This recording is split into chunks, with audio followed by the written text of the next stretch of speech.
Hi, I'm James Naylor Green, professor of Brazilian history and culture at Brown University and the national co-coordinator of the U.S. Network for Democracy in Brazil.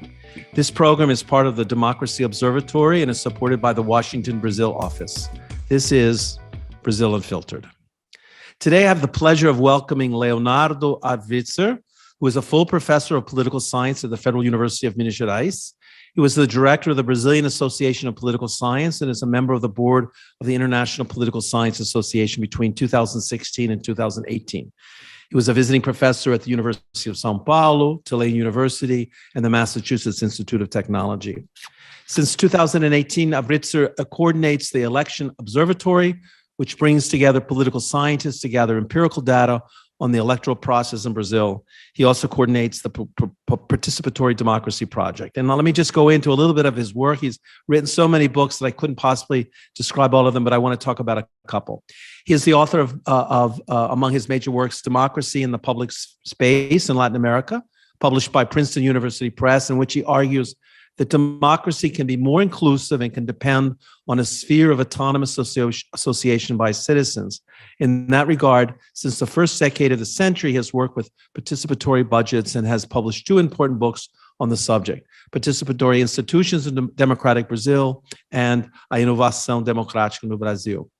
Another recent work, The Pendulum of Democracy, discusses the oscillation of Brazilian politics from an expressed democratic consensus between the end of the military dictatorship in the early 80s to a situation of distrust in democratic institutions since the beginning of the 2010s.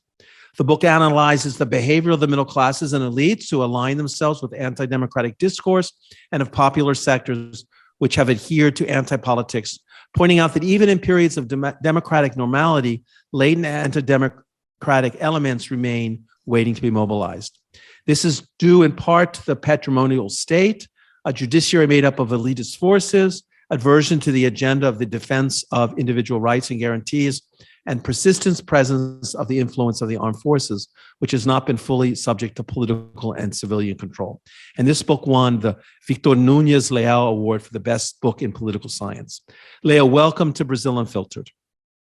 Thank you very much, Jim. It's a pleasure to be with you. I've been at Brown many times and seen you there, and I also admire very much your work. Thank you very much for having me.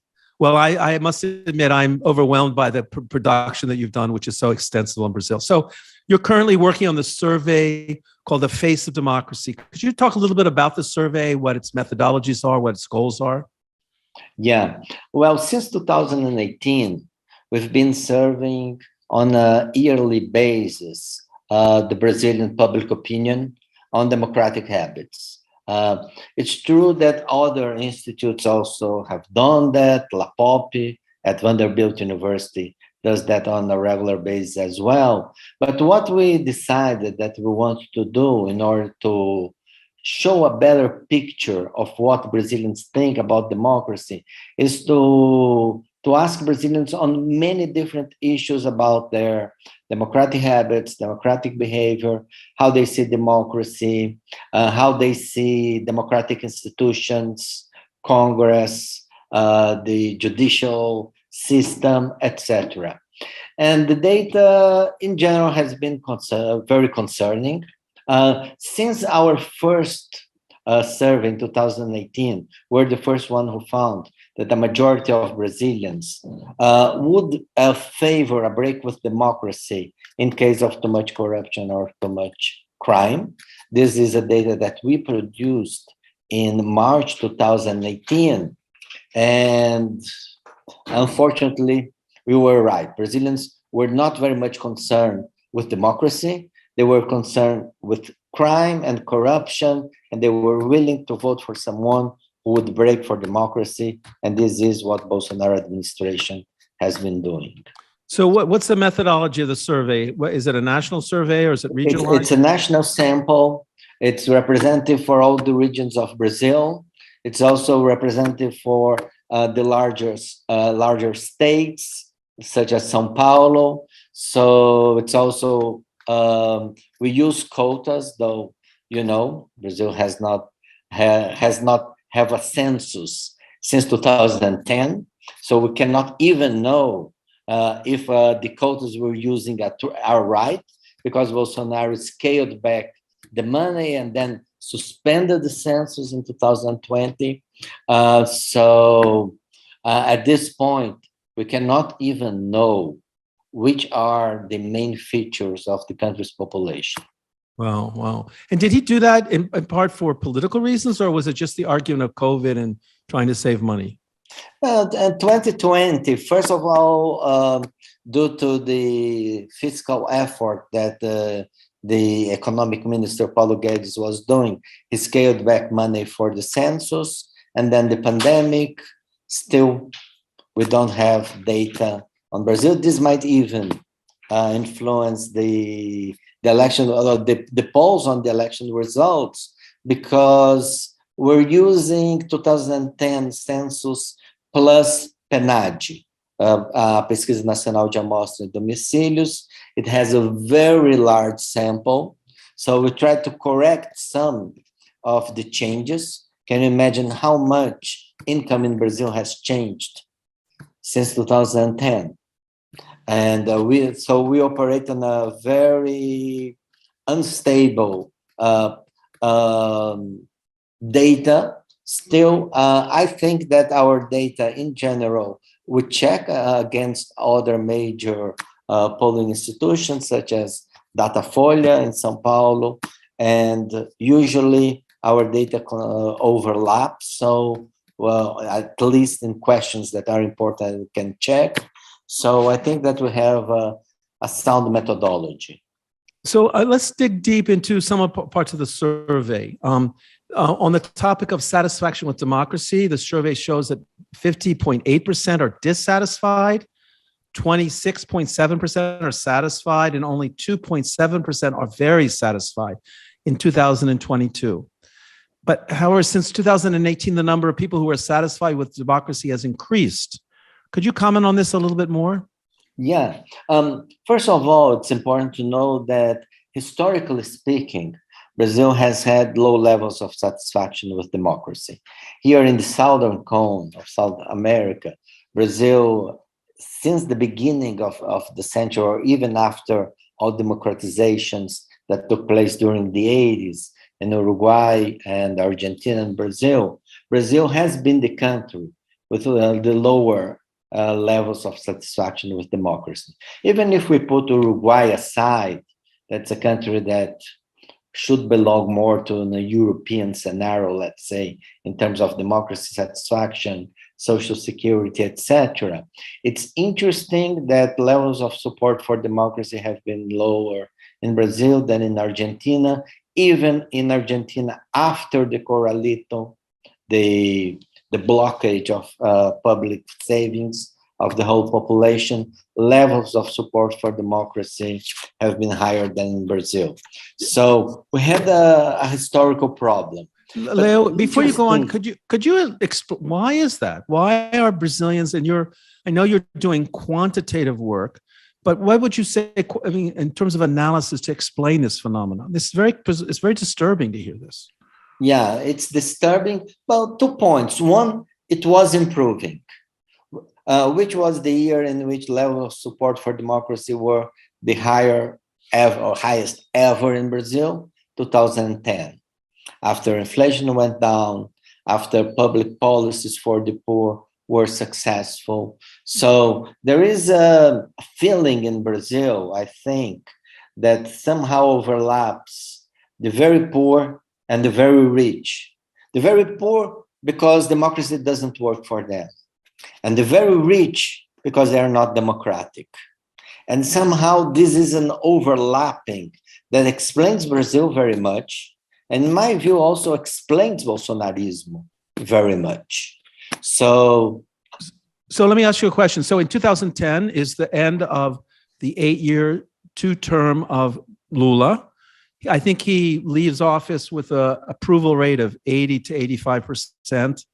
Probably the most popular president in the history of Brazil when he leaves office. I'm not sure if that's can be proven because I'm not sure we had polls for earlier periods, but certainly very popular. And even though the economy is starting to show small signs of weakness, it's still quite strong from the period in which Lula was president. So you're just making an argument that the success of the economy, where both poor people benefited by social programs and wealthy people benefited by the economic policies of Lula, created a good feeling in the country and therefore a good feeling towards democracy. Would that be a fair assumption to make? Yeah, I would say so. I think that democracy has to work for the majority of the population. And this has been a historical problem in Brazil. So the fact that levels of poverty decreased, the fact that inequality decreased, the fact that access to health improved, that the public universities in Brazil democratized in terms of racial access, all these were very positive elements that changed the view of Brazilians on Brazilian democracy. But at the same time, this is exactly the moment in which the Brazilian elites started to attack Brazilian democracy. So it's a historical problem. In order for the Brazilian democracy to be strong, it needs to deliver to the majority or to the poor. But when it does it, it has its main elements within the Brazilian elites that we've been seeing how they act during the last 4 years. And so you can see the phenomena after 2011, when President Dilma Rousseff is elected, the economy is starting to have problems. There's mobilizations in 2013, some of them critical of the government. And then there's a moment in which the elites realize, oh, we have the possibility of blocking the Workers' Party from remaining in power. There's kind of some protests in the streets. They're very ambiguous as to the nature of them. And then they go on the frontal attack and start pushing after the elections of 2014 towards her impeachment, kind of weakening her rule. So kind of a combination of economic problems and the poor feeling the squeeze, and at the same time, economic elite seeing an opportunity to bring down the Workers' Party government, I would assume. Now, how does that happen? How does that affect the increase in the sentiment towards democracy in the last 2 years under Bolsonaro? This is quite curious for me. Yeah. So first of all, a comment on the first part. We made important progresses from 1994 to 2010 in terms of Brazilian democracy. For instance, we no longer had this idea that election results would be challenged by the losers. Every loser in elections between 1994 and 2010 accepted the results. And then we had, in my view, a positive overlapping between social mobilization and political institutionalization, in the sense that there were social movements, but social movements were making claims, and there were channels of institutionalization of these claims, conferências nacionais, national conferences on public policies that mobilized more than 6 million people during the first decade of the century. They were key for establishing a progressive agenda, for incorporating social movements into politics. June 2013 challenged all that, in the sense that on the one hand, there were people on the left that they wanted to radicalize what we had until then. But after a few weeks of demonstrations, it was very clear that the right-wing forces were reorganizing themselves. Very right-wing journalists seized the opportunity and started to challenge the left government. After 1 month, Dilma Rousseff administration was on a hot spot. She managed to win the election of 2014, but there the first signs of problem with Brazilian democracy emerged. Aécio Neves, defeated candidate, accepted the result, but after 1 month, he gave an interview to a global newspaper, and he said, "I was defeated by a criminal organization." This was a global headlines. Yeah. After that, he went to the Congress floor and made a speech. "I will boycott and make everything I can to defeat this administration." And this is how Brazilian problems started, both from huge public mobilization outside the institutional sphere that were not clearly democratic in 2013, but absolutely non-democratic in 2015. And after that, the Congress that, in my view, recalled Dilma Rousseff's mandate. In my view, this is the best interpretation about the impeachment, since there were no legal grounds for it. Right. So let's look a little bit more in your survey. You found in 2018 to 22, more than 50% say that democracy is preferable to any other form of government. In 2018, the first year of Bolsonaro's government, 21.1% responded that in some circumstances, a dictatorship may be preferable to a democratic government. But now, in 2022, that sentiment has dropped to 14.8%. In other words, there's less positive sentiment towards a possible dictatorship. What do you think contributed to this fall? First of all, we are experiencing in Brazil a real threat to democracy. So maybe when we ask in polls or in surveys the question, are you satisfied with democracy, or is democracy preferable to any other form of government? This is a general question, no longer in Brazil. We are discussing the future of democracy in Brazil in real terms. Just to give one example, in between the start of the pandemic in March 2020 and early June 2020, Bolsonaro made 14 appearances in public. In every single one of them, he defended the breakdown in military intervention. Even important leaderships within the military also defended. And though he had the Minister of Defense that was trying to halt calls for military intervention, this guy, Fernando Azevedo, who was the Minister of Defense, was fired by Bolsonaro. He now has had for a long time Braga Neto, which is clearly a non-democratic general who is now going to be the vice candidate in his ticket for re-election. So Brazilians are realizing that they need to figure out if they want to live in a democratic country or not. This is what the next election is about. The next election is not about the return of Lula. The next election is whether Brazil will continue to remain democratic. And there are important forces that challenge democracy. We are speaking, today is July 2nd, Saturday. Yesterday, Braga Neto made threats against the electoral process in public. So we are experiencing a situation in which Brazilians are starting to figure out that democracy has advantages. First of all, the economy is in a disaster state. Second, we have never seen recently, at least since 1994, so much poverty in the streets. Third, a disaster of SUS, the integration health state system. Fourth, generalized corruption in education, with the minister who is challenging funds to neo-Pentecostals priests. Every single one of these characteristics is related to the cause of Bolsonaro for the breakdown with democracy. And I think that Brazilians are seeing that this is not society that we want. Yeah, so we don't want religious education having more money than public schools. We don't want a health system that starts immunization processes against COVID late because of attempts of corruption.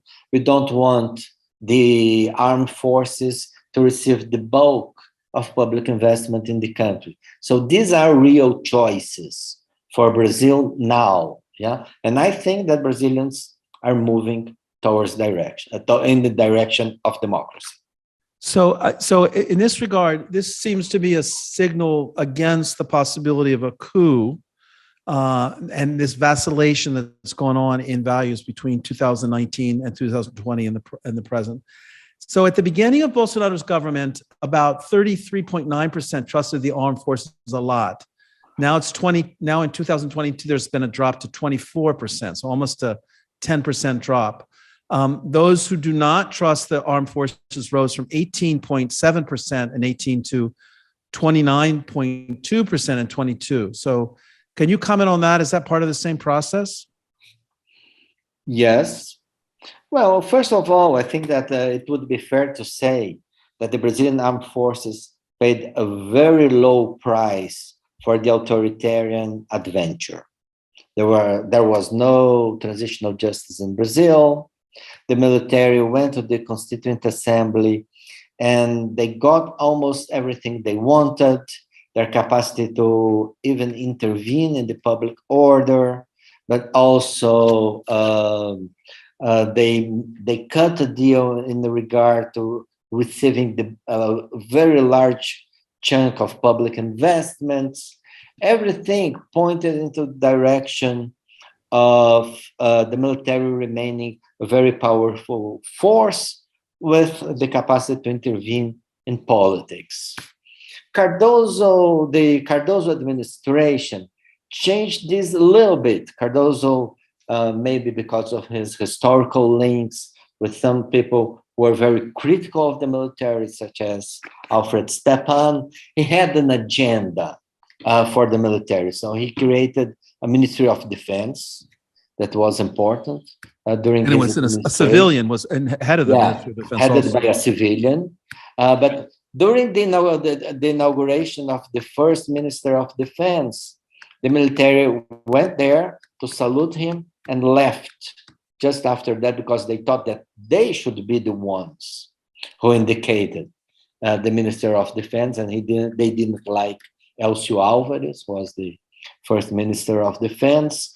So, and speaking with several of the Ministers of Defense after Elcio Álvares, they all say the same thing, that they didn't have real influence in the organization of the armed forces, in promotions within the specific, the Air Force or the Mariners within the specific branches. And after Lula's inauguration, we see a comeback. I'm publishing a book perhaps next year in which I have a chapter on the military. And I think that the first moment of this comeback clearly was 2008 and was related to the Amazon, when General Heleno made public remarks against the demarcation of indigenous lands in the Amazon. Lula wanted to punish him, and then the military didn't want, and he received a sort of reprimand that was very, very light vis-a-vis what he has done. After that, we've seen case after case in which the military would try to return to the political scene.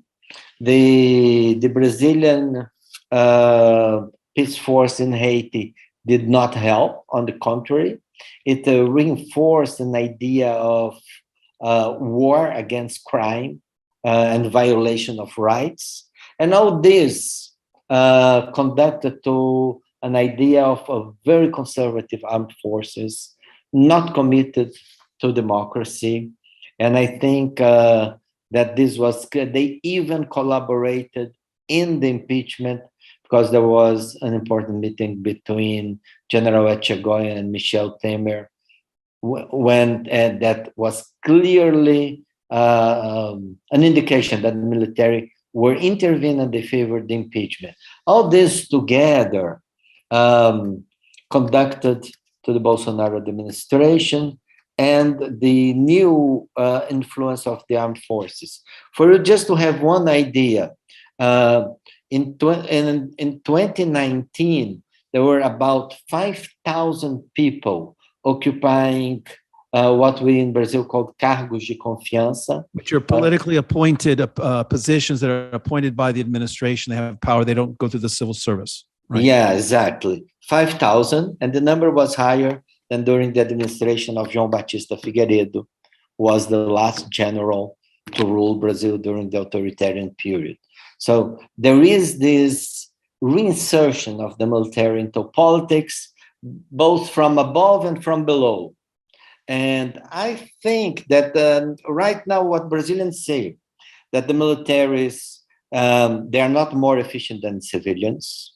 We see that when we think about MEC, the Ministry of Education, and when we think that among the most important appointed positions in MEC, 11 are military, and we see the disasters of educational policy.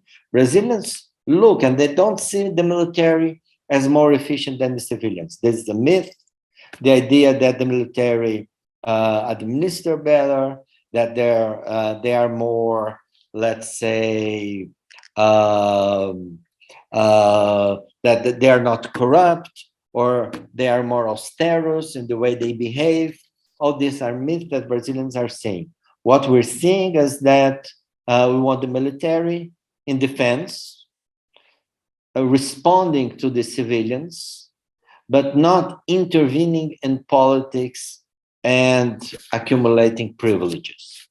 It's very curious because Bolsonaro chose to. There was tremendous pressure because he's doing very poorly polling among women in the election polls, and so there was certain pressure within Congress to have him appoint the former Minister of the Agriculture, Teresa Cristina, as the Ministry of. Is that her name? Am I saying that right? Teresa Cristina. Yeah. As the Minister of Agriculture, representing those interests, and he chose Braga Neto, which kind of signaled once again his linkage to the military. And for some, I think this means the possibility of mobilizing the military should he lose the elections to overturn the results of the elections in some nefarious way. Do you think that's possible? That in fact, if he does lose the elections, he would call on the armed forces to support him in some kind of a coup attempt that would eliminate the democratic procedures? Well, there are contradictory signals in this direction. Braga Neto is the worst possible member of the armed forces. It's important to know his itinerary in politics or within the military in order to see his position. So he was the military person in the military intervention in Rio de Janeiro that was decreed by Temer at the end of 2017. It's important to point out that a few weeks after his appointment, there was the assassination of Marielle Franco in Rio de Janeiro. He never made any attempt to investigate, or maybe he knew and he didn't need to investigate. We don't know what he knew, but an administration without any form of public accountability to Brazilians. And to our listeners who might not know this, Marielle Franco was a left-wing Afro-Brazilian woman, bisexual or lesbian, who was elected to the city council and was assassinated in 2018. Since then, they have found the people who actually pulled the trigger, but they still have not discovered who ordered these assassins to kill her. And so this is still an unknown issue, and many speculate it might be the militias in the paramilitary militias in Rio, or perhaps people connected to the armed forces, although we don't really know. Yeah, and also Marielle Franco assassination was kind of a message to left-wing forces in 2018, a message that, in my view, is not over, that violence is back in politics. That if you want to make left-wing politics, you're black, you're progressive, your life is in danger. And we've seen that also in the Amazon a few weeks ago, with the assassination of an important Guardian journalist and an indigenous in Brazil, from Funai, not by chance that Funai almost fired him because of his positions. So what we're seeing in Brazil is a radicalization of certain agendas by the Bolsonarism. This is important to have in mind, the agenda of of the environmental agenda, the educational agenda. These are agendas that Bolsonaristas want to radicalize. Since the very beginning, an anti-human rights agenda, they also want to radicalize it. And I think that the assassination of Marielle Franco was really the first step into the implementation of this agenda. So coming back to Braga Neto is the worst possible choice, but I think that the Brazilian military are fairly convinced that they should not intervene in this election. Why? I think that for three reasons. One, as I said, the authoritarian adventure ended up cheap for the military. They didn't pay much of a price, a political price. Right now, Bolsonarism is increasing this price. And I think that the increase in distrust in the military is one of these indications. Second, I think it's very important that the military, the Brazilian military, they don't have too many values, but one value that they do have is hierarchy. They don't like hierarchy breaks. And it's very interesting because Bolsonaro is really the guy who broke all hierarchies, even in the military when he was there and he was expelled from the military because of breaks with hierarchy. I don't think that the military would enter into another hierarchy break or illegalities for Bolsonaro. They supported him, but I think that they have a strategic plan for Brazil that might not be democratic, but still they want hierarchy and order, and this is not Bolsonaro's agenda. Oh, the military also faces the problem that at least since last year, the Biden administration sent a message through the CIA and later the State Department, and the woman Elizabeth Bagley, who was appointed, was nominated to be the ambassador to Brazil, all saying the same message. And more recently, when Bolsonaro asked Biden to support him in the elections, that they believe that the Brazilian democracy is in good standing, that it's healthy. They trust in the elections, and I think basically sending a signal that they're not going to support a military adventure, a military coup, which is, of course, as we know, a very different kind of position than 50 years ago when, unfortunately, the U.S. government supported the military takeover in 1964. But the signals from Washington, at least publicly, seem to be that they will not support a military adventure, and I would assume this leads many sectors of the armed forces to think twice about embarking on such an activity.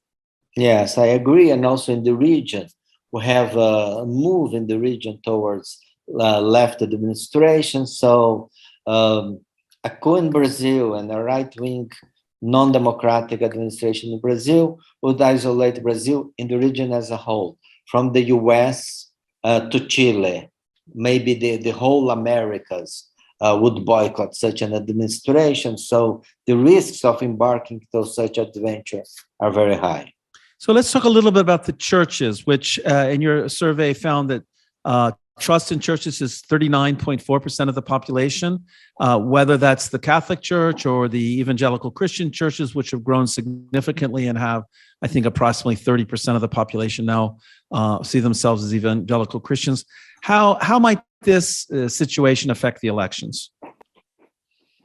Well, Brazil used to be a completely Catholic country during the late 70s, early 80s. Catholicism was very important for Brazilian democratization.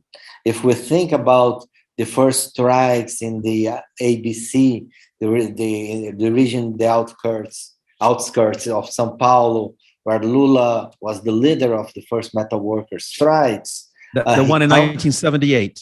78, yeah. The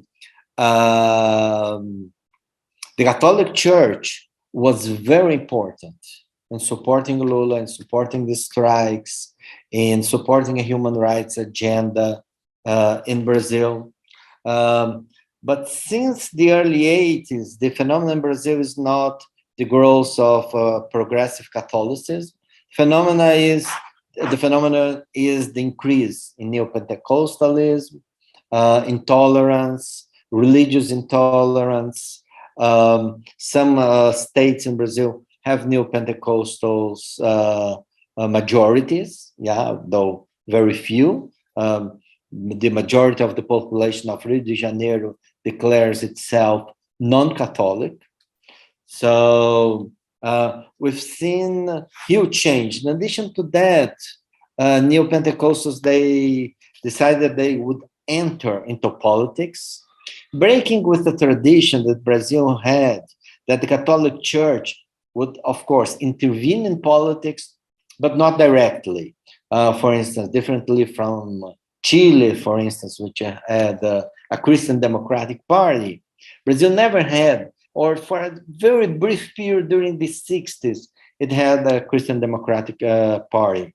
So they created a bancada, a group of MPs with a very moral agenda, but they moved from the moral agenda to other agendas, to an agenda of presence in the media, radios, television. And at this point, they have a lot of influence. And what we know about neo-Pentecostals, they are more conservative than the population as a whole. They are not in favor of distributive social policies. They transfer to politics an agenda of demarcation between the right and wrong that was not the religious agenda in Brazil, because the Catholicism in Brazil is very porous to different moral values.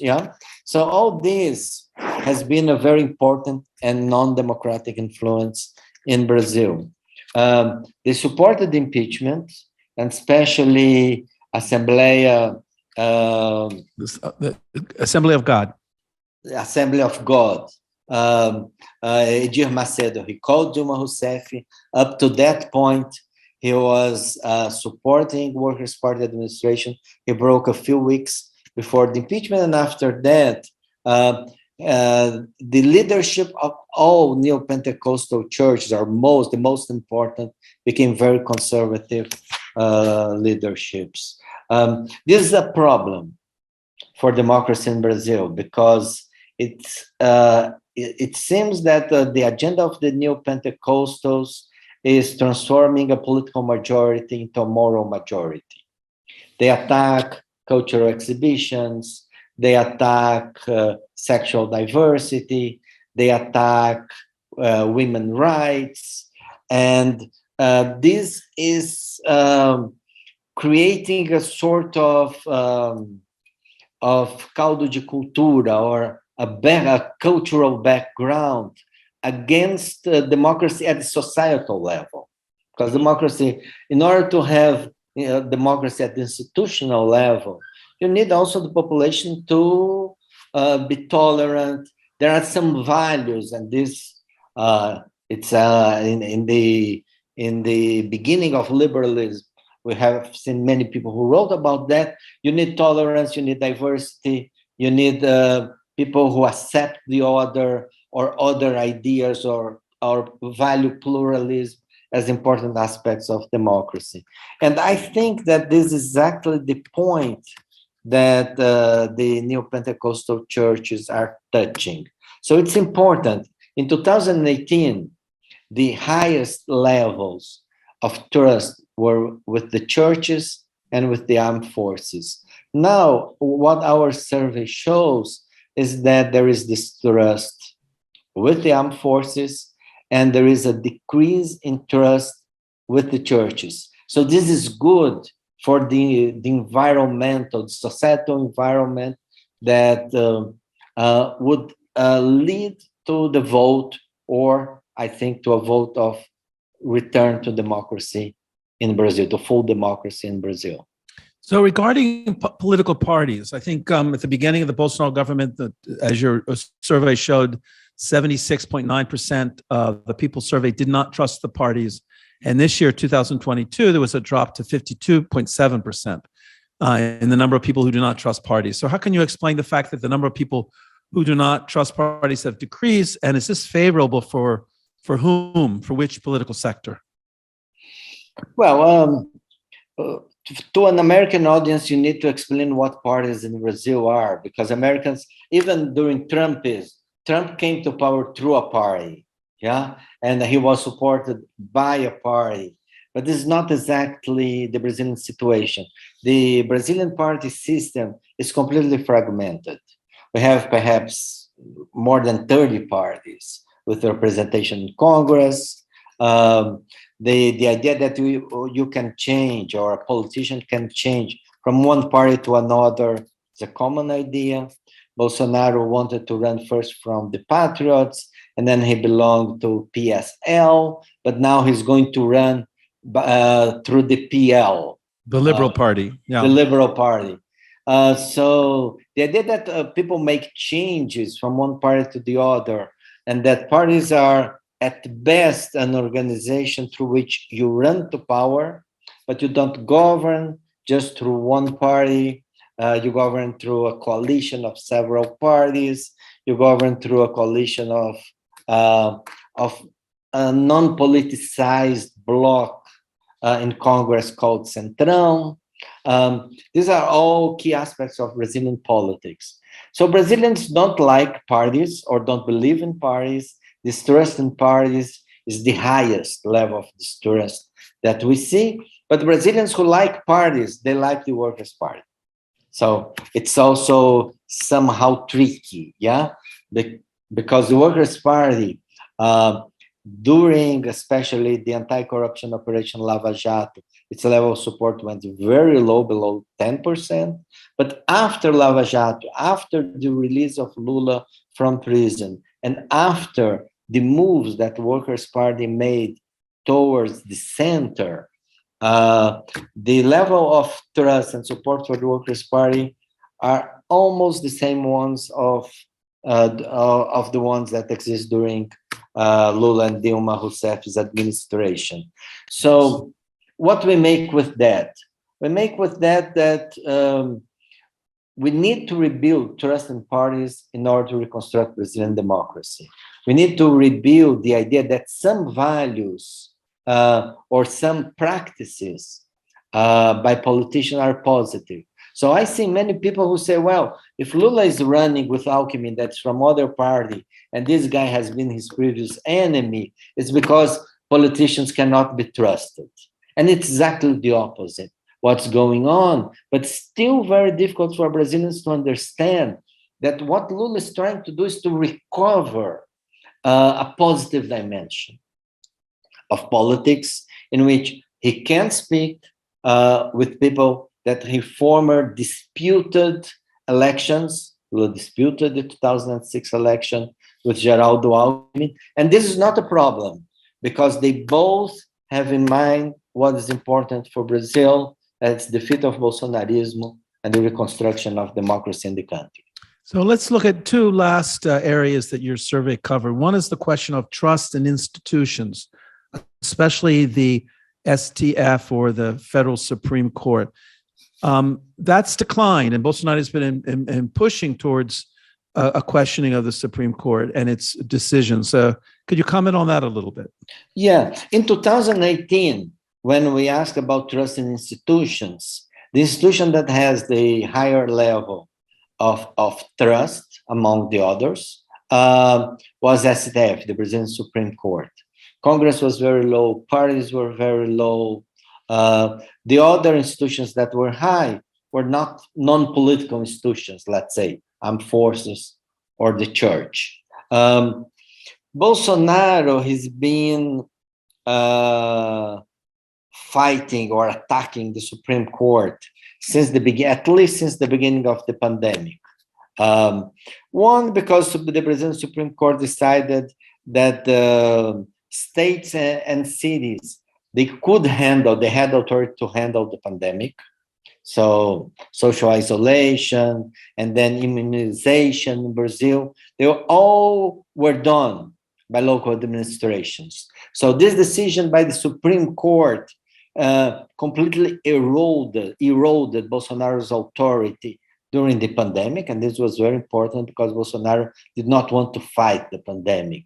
He wanted to make politics through throughout the pandemics. Yeah. In 2020 and 2021, more stronger attacks started against the Supreme Court. There were both YouTubers, very popular YouTubers, that we know that they are linked to Bolsonarismo. We know that they are financed by public banks or public or state-run companies that started to attack the Brazilian Supreme Court. And then what Supreme Court has done, it defended itself by opening procedures against attacks against the Supreme Court itself. And Bolsonaro made a campaign that the Supreme Court was against freedom of expression. This was the core of the campaign. So this campaign reduced the legitimacy of the Brazilian Supreme Court. Our data show that. If we ask if the Supreme Court is right into halting some of the public manifestations against itself, or people should demonstrate or talk freely, Bolsonaro managed to convince a large group of Brazilians that he's right in this position, which is very concerning because certainly Bolsonaro will attack the Brazilian Supreme Court and the Electoral Court during the next 90 days until the election. So it's a situation in which Brazil will need a very strong Supreme Court, and we'll need the population behind the Supreme Court, because this is the institution that can contain Bolsonarismo right now. And how does that relate to the Electoral Court, the TSE, in terms of its adjudicating? People in the United States might not know this, but there's a special court, a judicial court, which is headed by one of the members of the Supreme Court. It's rotating the person in charge, and they oversee the elections, rule on electoral issues, and actually are the ones who declare the official results.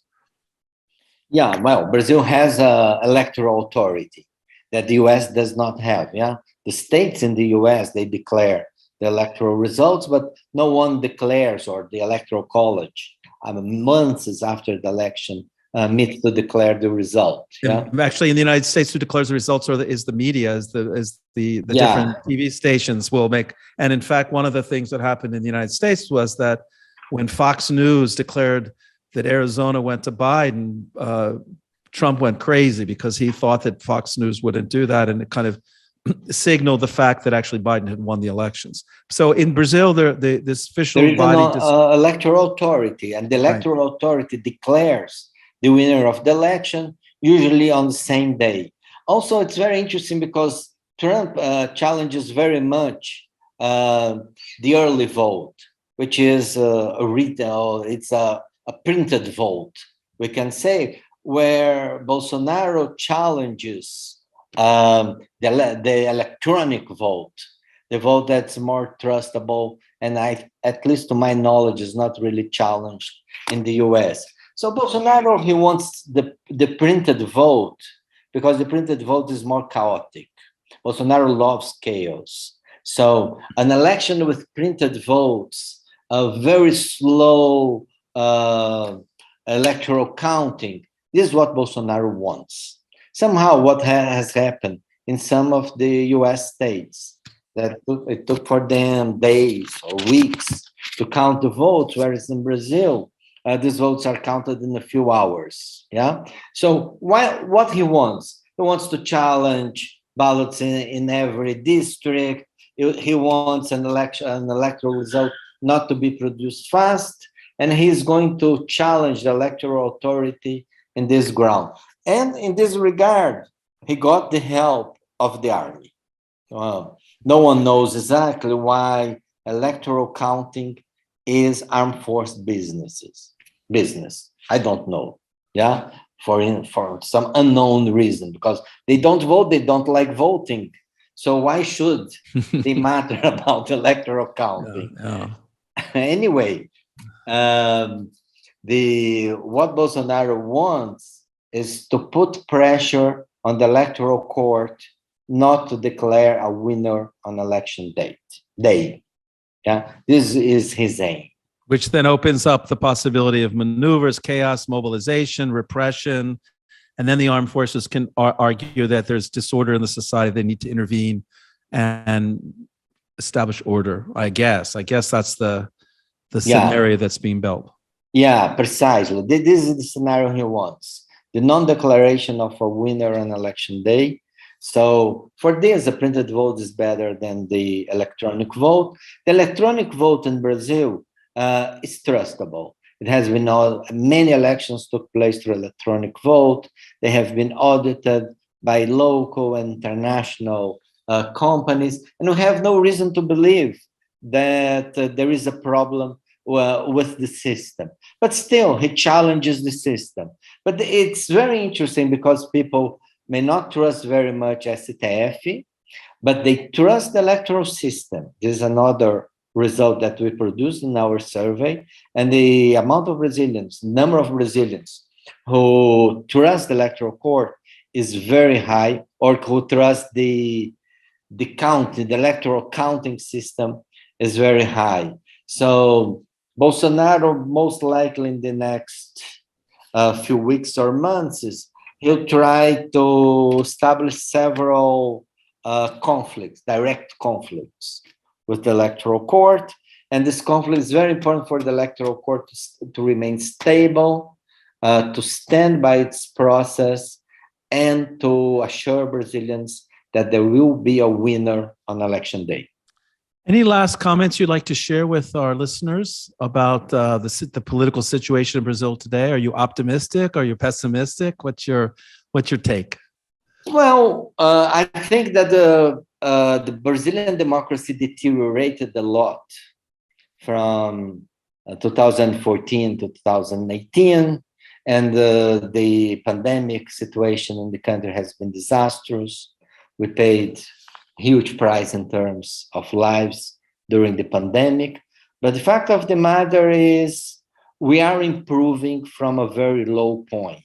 We reached a very low point in relation to democracy, in relation to social relations. Brazilians attack each other in the streets, neighbors fight with each other on politics. But I think that we have been successful in remaking what might be a successful coalition for rebuilding democracy. I think this is Lula's merit, but also Geraldo Alckmin's merit. And I think that the two together are pointing in the direction of the benefits that a return to democracy in Brazil might generate. So I think that Brazilians are starting to figure out that democracy is the best way to resolve our problems. And in order to have democracy, we need to get rid of the current president. So I'm optimistic. Yeah, it's a long road. As I say to my listeners, stay tuned. Much is yet to happen. So, Leo, I want to thank you so much for joining us today on Brazil Unfiltered. Thank you so much. Thank you, Jim.